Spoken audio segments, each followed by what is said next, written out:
to issues around knowing exactly what the problems with our education sector is, especially in southeast Nigeria. There are big questions. How will literacy conquer illiteracy? But then another people will ask big questions whether what we need in southeast Nigeria is just education or functional education. Some people have actually taken it further by saying that it's now smart education. How smart can that be? We'll be engaging in a fruitful discussion with someone who's been around this sector doing great things and amazing things. In many circles, they know him as the software sultan. And that's a very interesting name to have. Dr. Alex Onya joins us today. He will be shedding light on some of the pressing issues, and we are very, very honored to have him join us today on this special town hall. Thank you for joining us, Dr. Alex Onya. He's the renowned CEO of EduCare, and of course, he will share his expertise and insights on the state of education in Southeast Nigeria and the way forward. But hold it, I'm not alone on set. I have my boss on set, Mr. Emeka Mbaye, has warned me about all those heavy accolades. But you know, it becomes a bit difficult having to overlook them. I'll call you Chief today. Chief Emeka Mbaye. Thank you, Alex. MD CEO Afia TV is also very passionate about this. You're welcome. Thank you so much. Thanks for having me. My name is Alex Obodo. So maybe in the next 55 minutes, we'll try to see what we can squeeze out of Dr. Alex Onya, my namesake. That's the first thing he remarked when he came on set. So, good to have you. Merry Christmas. Merry Christmas to you. Firstly, I'm not a doctor. All right. I guess I'm an engineer, actually. Okay, engineer. Yes, it's better. Okay, so one will be wondering, how did a software expert end up with so much passion for education? Yeah, for me to be able to write a lot of software, of course, I had to learn a lot. So software is all about education as well. So, I mean, you can't remove education in software.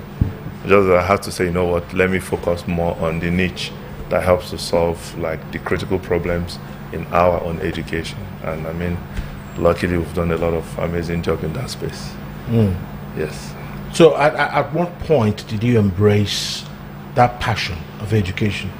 Of course, firstly, you are a software sultan. So at what point did John the Baptist meet the Lord? So I think it's been there for a long time. So my dad is a prof. I mean, he studied in the US, he came back, started as a teacher in GTC here before he transcends to ASUT. My mom used to be like the manager in NITEL, and then she moved to education. Then I got married. My wife's parents, they own evergreen schools. But aside from that, I've always believed so much that the only thing that can always set me free is more knowledge. So even while I was in school, when I was in school then, I used to have a lot of money because I used to work on projects. I make 1 million, 2 million. You know, as a student, when food is like 200 naira, you're eating very well. So, and why? Because I was learning some very critical things. I was studying agric engineering, but I wasn't really paying so much attention. So I was spending more time learning what I needed to learn. So at the end of the day, it wasn't really difficult for me to transition to what I really wanted. So I was already working while I was like in second year. I traveled a lot to Lagos because I was like already head of engineering in another firm, Dynamics Communication. So I was already working and I keep learning. And I like to learn things that I know that is not easy for a lot of people to learn so that I'll always be ahead. So I knew that with the right education, I will always be free. So I believe so much that if more people learn the right things, they will always be free. So you always delve into a tarap. That's how we put it. Exactly. All right, that's very, very revealing to know that your first love wasn't education, but of course, I wouldn't want to say it's a stumble upon. Yeah. It's something that discovered you or you discovered. I think it discovered me because I didn't really discover it. It was part of me since, but at some point, I just knew that I really needed to rapidly do a lot of things. Can I ask? Yeah. I mean, I was just telling you before we started this program that I mean, I'm following you at least on Twitter, or is it X now as they call it, over the last year or so. Yeah. And you know, your interventions in education, especially, I know it's not just the Southeast, but especially the Southeast, has got me even having to, you know, put that thing on Twitter where every time you post something, I get to see it. Do you think that, I mean, when you come to the Southeast now and you see, you know, hundreds of thousands of young men and women who, they will tell you, I'm sure you've come across it, and I know you've talked about it, that education is a scam. People just, you know, do you think that that these young people share that? But what's more worrying for me is that, do you think that this sentiment is also shared by educators themselves and even their parents? Because there's a mismatch in terms of the investment that is required in education and schools and the infrastructure, and even the whole concept of the utility of formal education. You know, I just want to dive straight into this. Okay, so the only purpose of education is for people to flourish. Yeah. The purpose of education for a society is for the society to flourish. So whenever somebody is not flourishing, that education needs to be reviewed. Okay. So the people that use a different form of education for a different purpose, why it is growing is because they are flourishing. Mm-hmm. If you are doing fraud, because you can't even do, you must learn. You must learn how to use tools. Yeah. You must be in an ecosystem, which they call it HK. You must learn something. And the people who knew more earn more. Mm-hmm. So this is learning in a completely wrong direction, yeah. Right? But why are they continuing? Because they are flourishing. Why do people want to be doctors? Because they knew that doctors tends to have a lot more stable life. Do they want to be engineers? Why do they want to do this? So everything around education, that is the core foundation of education, you understand, which is for people to flourish. So now, what happens with some societies is they try to design their progression in education around flourishing. It's not just a case of basic education, do this and that. How can this knowledge actually help your society to flourish? For instance, you talk about places like Taiwan. Taiwan, 60% of the chips made in the world today is done in Taiwan. Go to places like Eindhoven, where you see forgotten the name of the company that produce the most advanced lithography machine that does the most advanced chips. Over 20,000 people work there. This was a university research. And right now, this is like the biggest company in Netherlands, right? So it's all about flourishing. So while I was studying agric engineering, but I paid more attention to what I really needed, because I knew that where I want to get to, that agric engineering would not help me. So I focused on what I needed to do. So at the end of the day, from the societal point of view, for a society to be sane, to be safe, and to be actually welcoming, at baseline, every single child, that's why we have the basic education concept, needs to have a minimum level of education. Then if you decide to move into the senior secondary, that is your choice. If you now want to go to university, it's research. So having this foundational understanding, you can't be complaining about insecurity and some of these issues. Why you've not solved the core problem of education? That's why go to places like UK. I mean, the people who go to university in UK, for instance, is just 50%. In the US, I mean, just 53%. So it's not like, in quotes, a lot of them go to the university. But one thing you will know, I was in OGCNIS. I went there to watch the children play ball, and I was asking them questions. They told me that every single child you see here is performing very well in school. Like even Kylian Mbappe, even Messi, they perform. If you drop in your performance, they kick you out of the club. So for those societies, basic education is critical. So from that's why government should be a lot more intentional about this. So by the time you can see that the literacy level in Enugu, for instance, is at like 96%, trust me, the crime rate in Enugu will be almost zero, because it will never even happen. And people will be a lot more reasonable. And guess what? Our own society naturally will start flourishing. Okay, it looks like we've started a SWOT analysis of the situation of education in the Southeast. But asking you the question now more directly, Yes. I would like to have your assessment of the level and quality of education in Southeast Nigeria. Is it where it's supposed to be right now? It's not near where it's supposed to be. In short, it gets worse every year. I mean, it was a lot 50 years ago. It's a whole lot better. Are you serious? Yes, a whole lot better. To think that would No. So we keep going like this. So, even with all the access to the internet, access to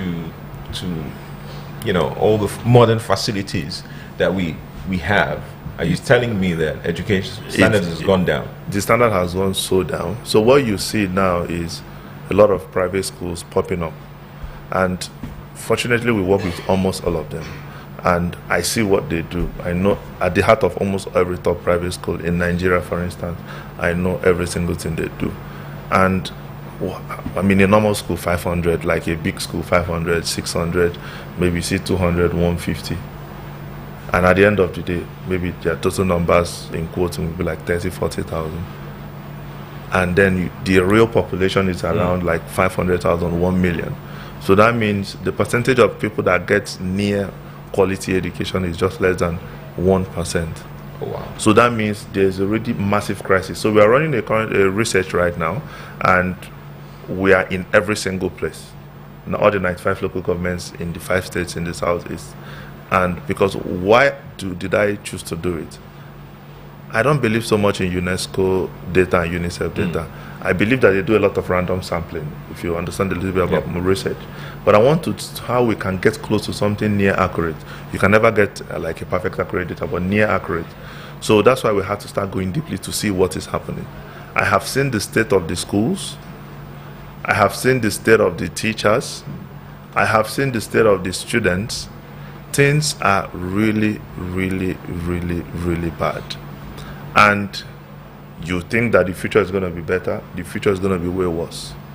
And if we don't, let me tell you, do you know that there are some places, for instance in Enugu, that the government is not aware of? So I'm not telling you that the governor is not aware of. I mean, the government does not know that they exist. There are some communities that the government does not know that they exist. So it's like another part of Africa. Yes, it is impossible for development. So we went to some very crazy places, and when I see these things are really, really bad. And how can you solve it when you don't even know how much your problem is? For instance, we haven't talking about, I was analyzing a little bit about it. For instance, using my own village, smart school. Let's assume you put smart school in Ngo, one smart school. Do you know how large Ngo is? Do you know what it really takes for the children? Maximum capacity is like 800 or so. Do you know how large Ngo really is? So when you look at this, the point is that the government are really not honest with themselves. One, they don't understand. Two, I don't think they really want to understand. You understand? So looking at these gaps, the things are really bad. We have gone to almost every place, and we are still going. Of course, we've encountered places like Ihiala, other places that are low, that has a lot of intense crisis, but we are still there. You get my point? So you see that the gaps are so wide. The education is highly neglected. So how would you want a safe society when we have these obvious gaps? So we are not talking about there is out of school children. There are children who are constantly being sent out of school. So when you hear of free education, in the real sense, it's not free. There are some tiny fees they ask the children to pay, 5,000, 4,000.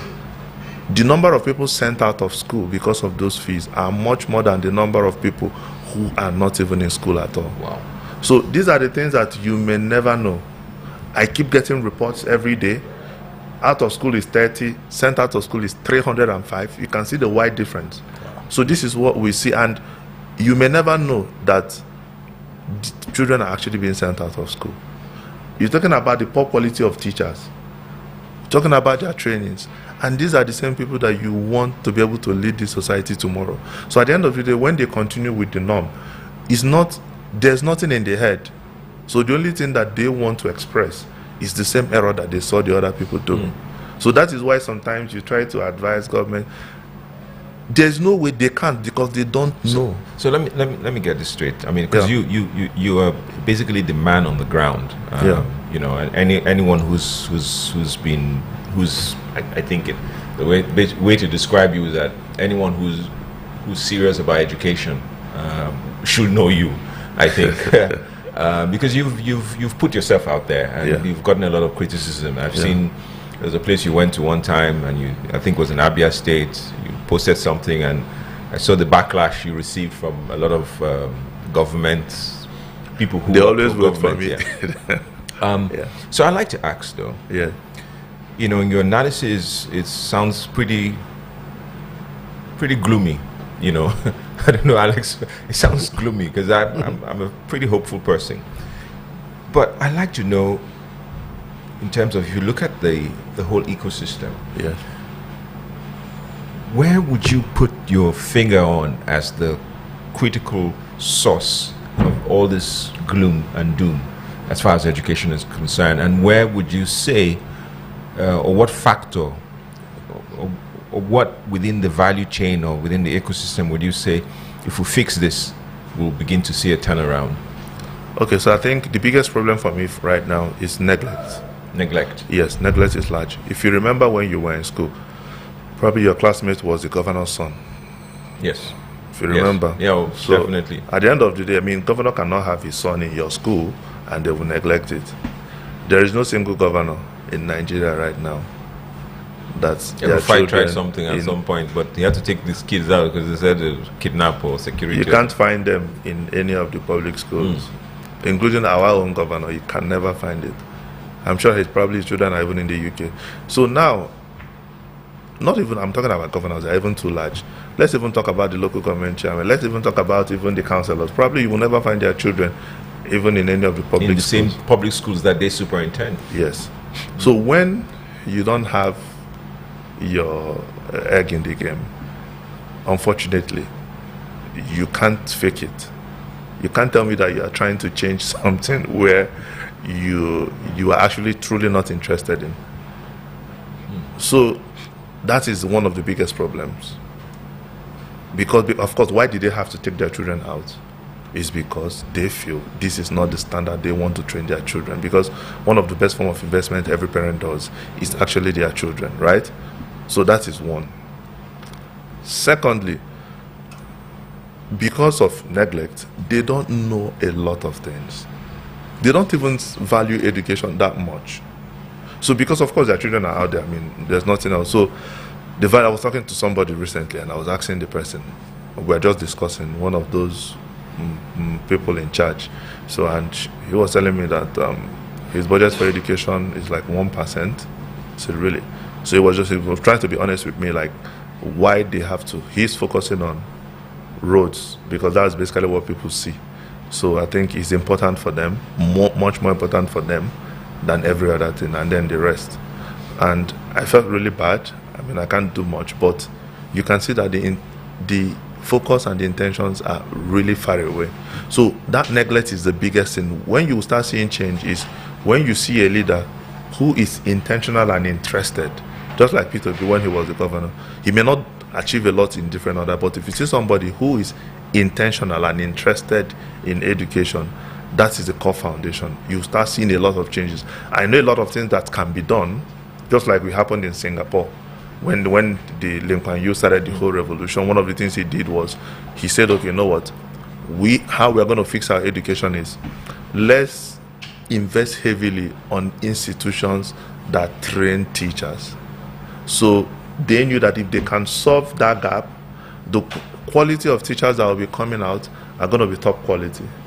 And from there, they are going to have quality people who are going to train these children, and automatically they start solving it. Guess what? You walked way beyond their imagination. Checking the world ranking in education today, number one is always Singapore. Mm-hmm. So this is how they solved it. So, but our own, everybody is just doing different random things. Yeah. I mean, this now brings us to training. Yes. You remarked that we have so many private schools springing up. Yes. And one worries about the standards, whether they are meeting. Some of them, you discover maybe after 4, 5, 6 years that they are not even registered with government. Yeah. There are all sorts of claims as to whether a particular school is qualified to even have children enrolled there. Yeah. So the way the teachers are recruited is an issue. It's been up for debate. And then here in Enugu, there's talk about smart school. And there's also talk about training them. I think they have finished training them. So for the schools that don't have smart facilities, and the whole training that comes with whatever institution you're going to attend. But first of all, talk to us about the issue of how teachers are recruited, whether the crop of people who are teaching our children should indeed be in the classrooms. Okay, so I'm going to address it from the two perspectives, from the private school perspectives and then from the public school. So from the private school, that one is pretty simple. Some people do, recommendations, do applications. Definitely, you recruit them, right? Sometimes they request for their TC certificate, TRCN or something, some of things like this. And at the end of the day, just the biggest problem for every single private school right now has always been teachers. Quality of teachers. Quality of teachers, yes. Because the few quality teachers actually knew that they have top quality. Because what is the key thing about teaching? The biggest thing is the pedagogy. How do you deliver it, right? So that's what more people are more keen on, right? So now in the public sector, so for me, there are a lot of teachers that should not be teaching at this point. We need a lot of young, vibrant, super intelligent people, but it's not 70,000 that can bring them there. So it's even more complex now, and unfortunately it's even beyond the state government's control. You know why? Because of the high inflation, it becomes almost impossible to attract quality teachers. So it's not even about passion.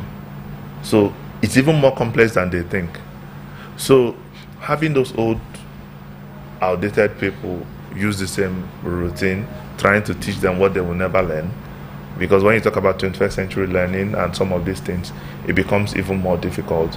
So I think the best thing is focus more on the use of technology. I think technology is basically what's going to help. But it looks like we see more women in the school system nowadays than men. How challenging would that be? Because in the past, you referenced 50 years ago when we were starting. Yeah. So at that time, I recall that we had quite a few male teachers in the primary schools. Yeah. Now, I don't think there's any public primary schools around us that have male teachers. What can you achieve with 70,000? You're a man, you have 5 children. You want to be earning 70,000 and you're a teacher. It's not realistic. Women, many of the women that are in different places are not there because of they want to be there. They can't leave their families. So many of the women who teach, they are probably their husbands give them 10 times more than what they earn. So at the end of the day, them coming to teach is not really about the money. So definitely you find more women. So the remuneration is a big deal. You get my point? And that becomes a very big challenge. So looking at this, normally when they have their education planning, if they're honest to themselves, they should be more focused on how can we use technology to rapidly close these gaps. Because you can't really get the quality of those people. So you are more of how you can, because you can standardize a lot of things. Let it be that we are focused, our training focus is primarily on pedagogy. So use this, deliver this, use this, deliver this. So everything is more like properly standardized. As they're delivering these things, it becomes like a standard. But if you want to start looking at the random, all this whole teachers thing, it becomes more difficult. And it will even be more difficult in the future when dollar gets to 5,000. I have a the way you're looking at this sounds so. I believe there's hope, right? Because I think that the fact that you are involved in this and wholeheartedly. I see you're passionate, the data you share, the stress you also take back from when you get backlash tells me that you won't be doing this if you didn't have hope. If you didn't believe that definitely, whatever you're doing is going to have an impact. So that's but I understand, you were saying it as it is so that we all understand. We're not sugarcoating anything. I just want to sort of piggyback on the point you raised about technology being sort of a solution or an enabler, following from what Alex was saying, the question Alex asked about the number of teachers and the role of teachers. How exactly, I'm sorry I have to be a bit granular, but how exactly is technology or the application or the use of technology going to change the game? Any particular example you want to share? Okay, so I'll give you an example. So we have, just to be fair, we have over 200,000 software developers in Nigeria. We have probably, let's say, like 10,000 top quality engineers, right? 99.9% of all of them learned on their own. You have graphic designers, you have this, everybody learned on their own. If you ever see good people, they learned on their own. And why did they learn on their own? How did they learn on their own? Because they use technology. So, and that industry is one of the fastest growing industry in our society.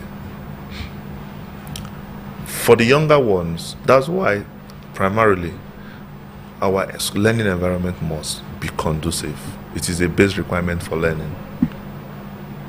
Then we can now start exploring what is being obtained in different other places. Remember, we're talking about teachers. Part of our research, let me tell you some things we see. There are some schools, you see a school of 300 students, they have only 2 teachers. Sorry? So you may not understand. You have 300 students, they have only 2 teachers. Yes, pupils, yes. In They the catechism class, and then the teacher doesn't come every day. Kawakani and come. Let's pack technology aside. We'll come back to it. But I'm more, I'm a bit interested. Can you share some of this data? Some of the data around teacher-student ratio, number of schools needed. Because I know. Yeah, I have a lot of them. Just that I can't start pinpoint. But I have a lot of them. So normally, sometimes you come to a school, like let's say 250, 300 students. Some you see 5, some see 3. And the sad part is that it's not that they come to school every single day. Sometimes they can come like once or twice a week. Just in the public schools? Public schools, yes. So, we're talking about the quality of the teachers. Yes. The ratio and also the exit rate of the teachers are so high. So, these are problems that are still yet to be solved. And when you keep having, and they will keep leaving, more of them will keep leaving. When people leave teaching, most of the time they don't go back to teaching. They go back to a completely different career. They prefer to do content creation, because as a content creator, probably you make 100 times more than you make as a teacher. So the point is, these people keep leaving these career paths. You come to these public schools, you'll be so shocked. Some of the ones in some of these remote villages, you'll be so shocked. So the question is, how can you train these people with a lot of these inconsistencies? Where would you even hire people that can come and train them? I was listening to Soludo the other time, a few days back. He said something which makes a lot of sense. He said the biggest challenge he has in technical education right now is who are the people who have the technical skills to train these people? That he's been looking for them, he can't find them. So chicken and egg problem again. But then so okay, let's sort of go back to the technology side. Yeah. All right, you gave the analogy of hundreds of thousands of young men who are self-trained, become programmers, engineers, software developers, graphics, and so on and so forth. But when it comes to grooming teachers, how what's the flow like? So let me explain to you how it's going to work. There's this school called the Bridge School. If you know about the Bridge School model, the fastest growing school in the world, and their model was disruptive. So what they did was they packaged their content in tablets, and then they gave it to trained teachers and gave it to teachers. So they use it. The whole process is very explicit, and they use it to be able to train the students. So thank God we have technology like Starlink, and you have connectivity around all your schools, right? Now, you don't have to provide tablets for the students. You can even start from providing tablets for the teachers. So what happens is that your ease of recruiting teachers will be a lot more faster. And then you can spend time design and organize your contents and delivery in the tablets or tools. So what happens is you can quickly recruit more people without going through complex processes. And when you recruit them, right, they already have a guide. If I wake you up today and tell you, please, you are preaching in the church tomorrow, and I'm giving you that guide and the flow, you're definitely going to preach and deliver well. But if I'm telling you that you are going to preach tomorrow without any flow or guide, it becomes a little bit more difficult. So if we have that as a baseline, because getting technology tablets for every student is going to be a lot more expensive. If we have that, that means we can get more people to deliver the same standard across board. So what we just need is a graduate who has the potential to learn. You get my point? And we can train them, but we need to own those contents. So we know that this is the instruction, this is the flow week 1. In every single school in Enugu or in the Southeast, this is exactly what we're expecting. This is your lesson plan, this is the delivery, these are the references. So this becomes a standard. So what they just need is to understand and find more creative ways to deliver them. So if we have that as a baseline, that technology will help to rapidly create that standard. You get my point? And that can work across. You can even just preferably to get like a Starlink, but if you can put like an MTN, something like a partnership with them and have data for them, so that alone can help. So these are like some rapid, realistic ways to achieve it. When you probably invest more resources, that's when you can now start doing more. But aside from this, the learning environment must be extremely conducive. That is a baseline for learning. Alex, just one thought. I know we needed to go on a break. Yes, I'm just. Let me just put it to him. Okay. Then he'll be thinking about it and we'll come back on a break. Should we have more wealthy people adopting schools, public schools?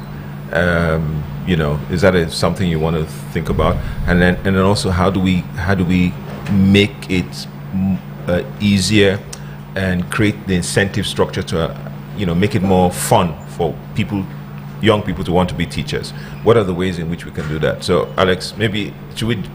Yeah, I think he will chew on that question while we go on a quick break. When we return on this special town hall on education, as we continue the discussion on shaping the future of education in Southeast Nigeria. Stay with us.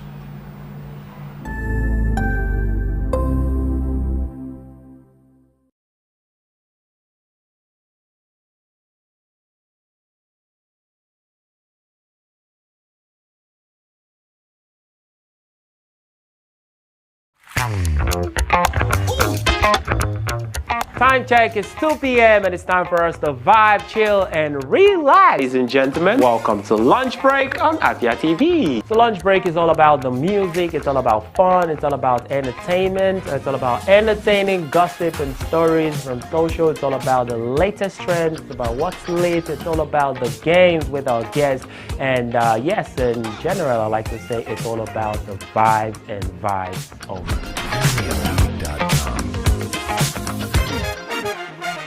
Good evening to you, viewer, and welcome to Women in Business, a show that profiles women, executives, and even the next door store owners, showcasing Igbo greatness to the world. I started always obsessed with books ever since I was a child. The stress of always converting naira to dollar and an incompetent means an incompetent person.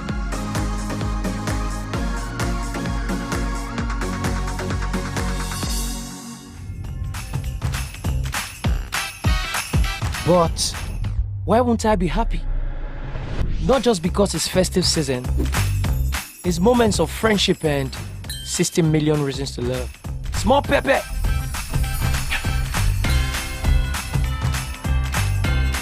Babes, this dress is given. Don't forget the earrings. Those are 2 reasons already.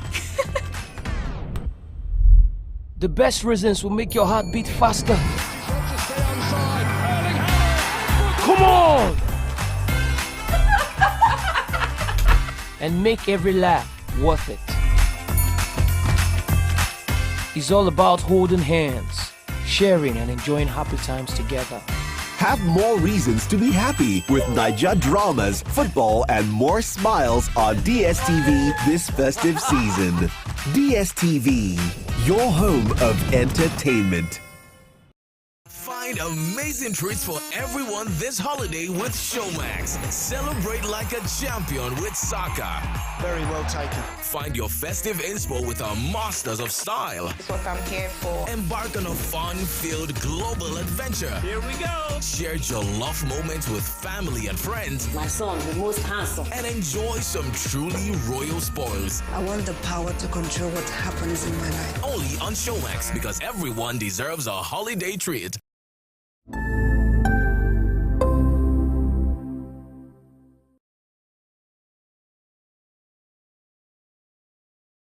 This is a special town hall on education, and a lot of people wondering why are you doing a town hall at Christmas. Well, it's very, very important. They say the more you know, the better you get, and that's why we have Alex, engineer Alex. Oh yeah, so I don't say doctor on the hot seat today.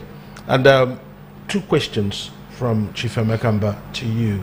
I will need you to quickly respond to that. Okay, go ahead.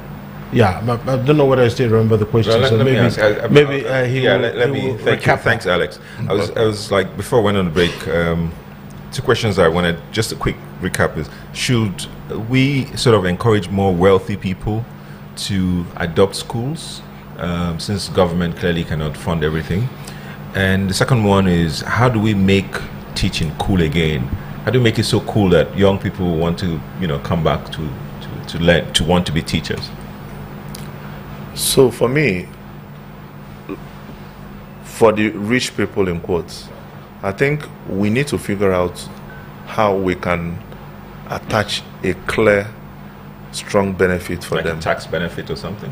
That would be fantastic. Yeah. That would be so fantastic. If we can be able to attach something that they clearly gain from, I think that will encourage them. I was like, just look at it.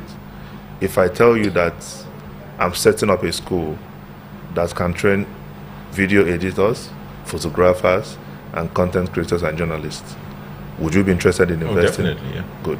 Because you can see that it serves your maybe long and short-term goals, right? So how can we design some things like this that can benefit them? Tax is the smartest way, and we can explore more options. And if we can be able to have that, we'll see a lot of rich individuals investing in schools because of what they benefit. You may not easily find someone like me who naturally is so passionate about it. You get my point. But if you want to do that scale, that will work. Then the second question, please remind me. How do we make teaching cool again? Yeah, so teaching, for things to be cool again, I think it has to be drawn around incentives. For instance, every young person you see today wants to be a content creator. Why? Because they will feel that they can make money. A lot of people are on Twitter, although Twitter money doesn't make sense. But I mean, a lot of people are there on Instagram, on TikTok, because they feel they can make money. So for you to be able to drive that energy again, that means you need to be able to creatively discover, or why is everybody wants to drive a taxi when Uber came? Because they feel that they can make money, so they always tell you that they make more than bankers because they are driving Uber, right?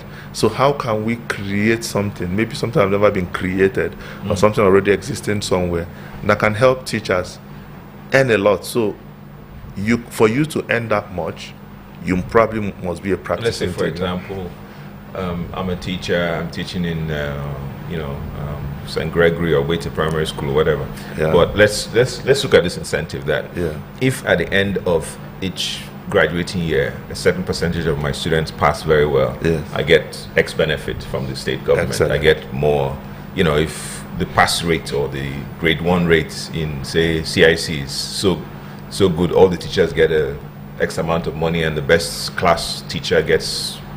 Will that be something that might work? It will really, really help. And we can even have something like a statewide compulsory assessment every term or every year. And based on the performances, teachers get rewarded something really high. So that can fuel in some level of competition.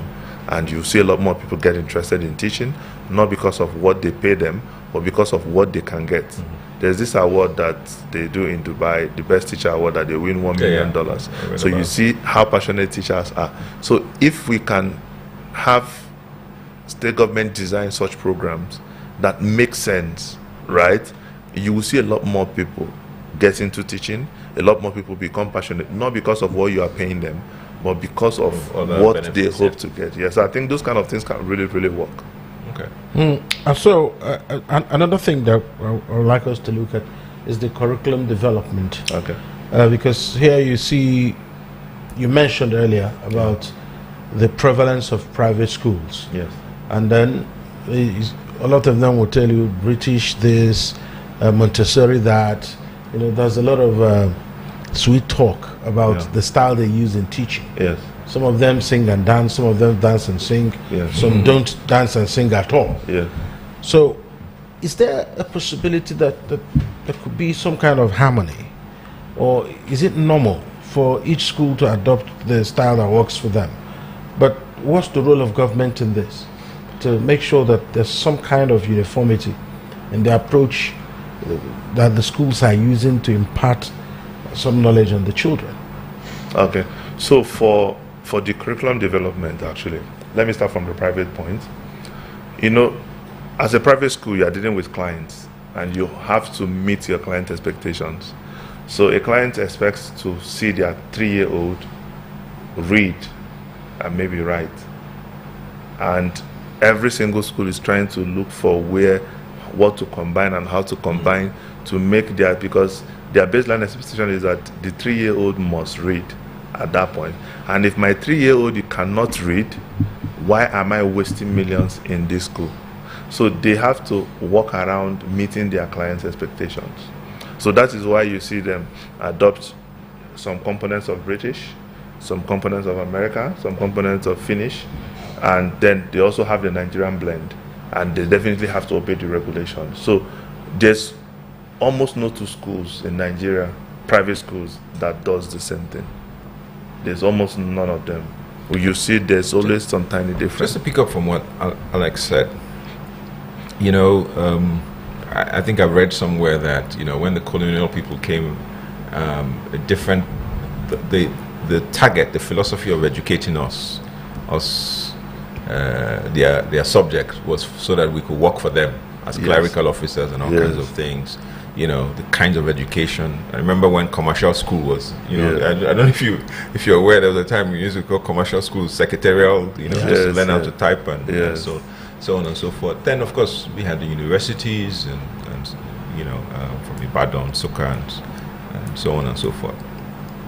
Do you think, and this is Alex's point, that the curriculum, I just want to dig into it a little bit, that the type of curriculum that was developed from the colonial to our own, that we're really, because we had 6-3-3-4, we had a technical education, do you think that it's really serving the purpose?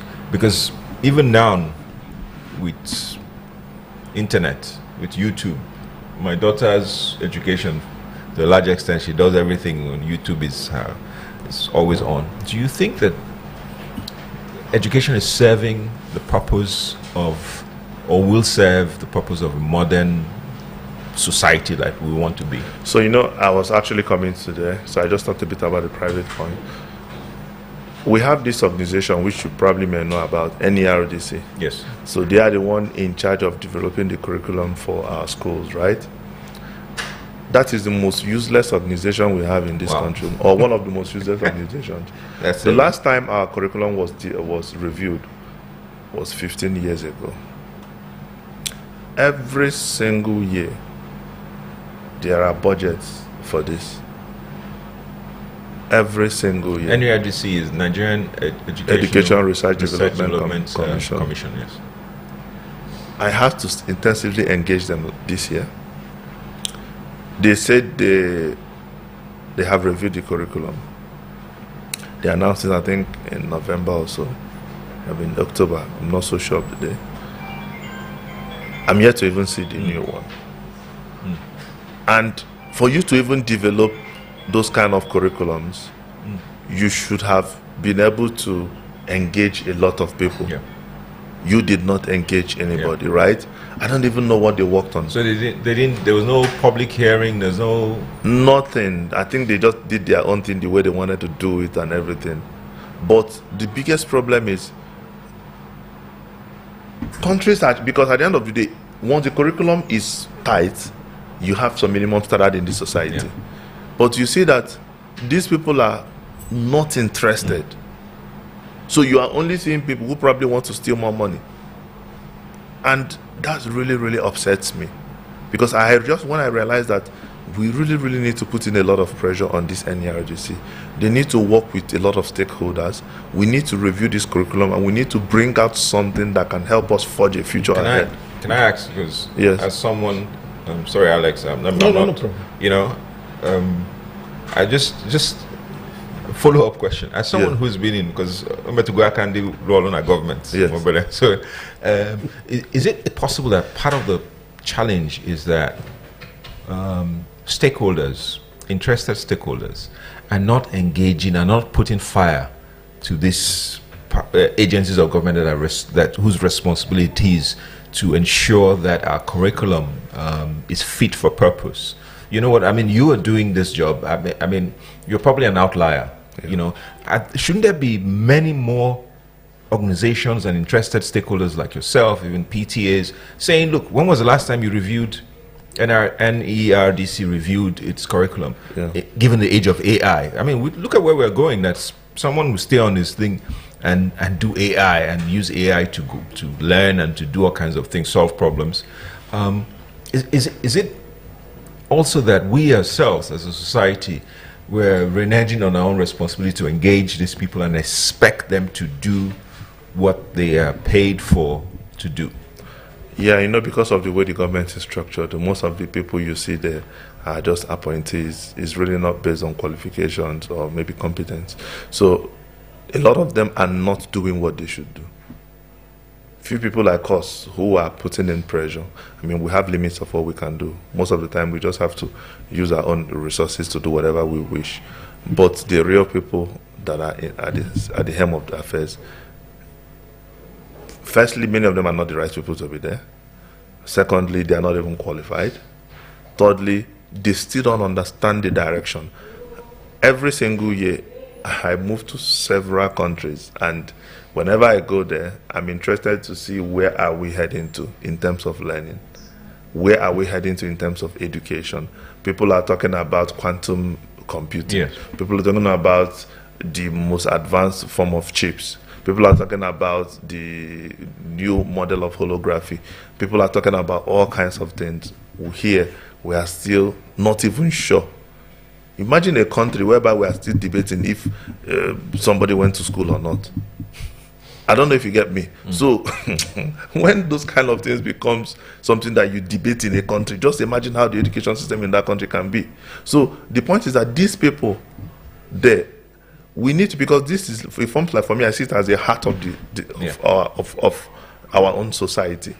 We need to actually, you know, the way we have in aviation, because the people who make the laws fly the planes. Yes. So because of that, there are some minimum standard they can. So many fail safes even. Yeah. Exactly. So if we can have such kind of attention in organizations like NERDC, is it time to declare a state of emergency? It is time. It is time. It is time. It is time. Okay, so we're coming. We have about 7 minutes to go, right. And let's find out how we can improve access and increase enrollment rates, especially for girls and disadvantaged groups. Very, very important. So here we're talking inclusive education. Yeah. Is it one big drama when it is said that there's need for inclusive education, but on ground you don't get to see facilities for people with special needs in a lot of the schools? Even some of the best schools don't have facilities for children with special needs. So if you have a child with special need, you are basically left to cater to that child yourself, or you would be forced to take that child to a particular institution where separating them will actually be a form of stigmatization. As a government, they don't even recognize anything called special needs. So as a government, right? Then as private schools, the awareness for special needs, that's SEN, started becoming more because they can make more money. No special needs children, they probably pay 2 or 3 times than the normal ones, right? So some people kind of set it up. Very few people are doing it out of passion. very, very few, and those ones are poorly funded, right? So you see that I was in a conference and they addressed the person as people with disability. He came, he was very furious. He said, no, it's better you address us as disabled people than people with disability, because almost every single part of our society never recognizes them. To them, they don't see themselves as living beings. And that's for the first time I saw one of them actually come out and he spoke, right? And you can see that the room was quiet, because it's true. So, but in terms for the Southeast, for instance, I mean, we don't have the issue of inclusivity when it has to do with girls, because, I mean, everybody's predominantly Christian, so the boys and girls are probably seen as the same, so we don't have that gap. It's only in the north that you experience such. But in terms of disability in the entire country, I think, unfortunately, we really don't recognize them. And it's important that we have to start, because these guys are geniuses. These guys are geniuses. And if we don't tap into the geniuses that we have, it also affects us as well. Because, I mean, for instance, I always say that, you know, there's this popular saying that nobody's indispensable, but I don't believe it. I believe that there's some people that are indispensable. For instance, you may never find someone like Messi, 2 or 3 in another 50 or 100 generation. You may never find somebody like maybe Nelson Mandela. There's some people that you may never find in a hurry. Or someone like Elon Musk, you may never find him in hundreds of other generations. So you see that, and we have these geniuses across board. We don't even know them. So imagine, some of these guys have solved the most complex, someone like Albert Einstein that had gone, and every day people study him, study his works on relativity and all. So there are geniuses across, but because we don't recognize them, we lose their own contribution to the society. There are complex problems that we may be facing. Those guys that are sitting in one place can give us 300 times more efficient solutions. So it's important that in as much as we try to progress in this other part, we need to start getting them fully involved and giving them the right education, knowing that these people have a lot to contribute in our own society. I mean, so we can continue having this conversation unendingly, but we just have 4 minutes. So meaning that we need to really tie it up. Yeah. 2 things. Yeah. The Southeast Governors Forum has been in place. Okay. But then the Southeast Development Commission is just coming on board. Yeah. So how do you think these 2 institutions can partner to give some very good impetus to education in Southeast Nigeria? The Southeast Governors Forum, I've never been or heard about their conversations. I know that majority of the discussions will probably be around securities and all, but I don't really think education is a priority for them. But that's my thought. I may be wrong. Probably maybe when I've heard or seen them speak.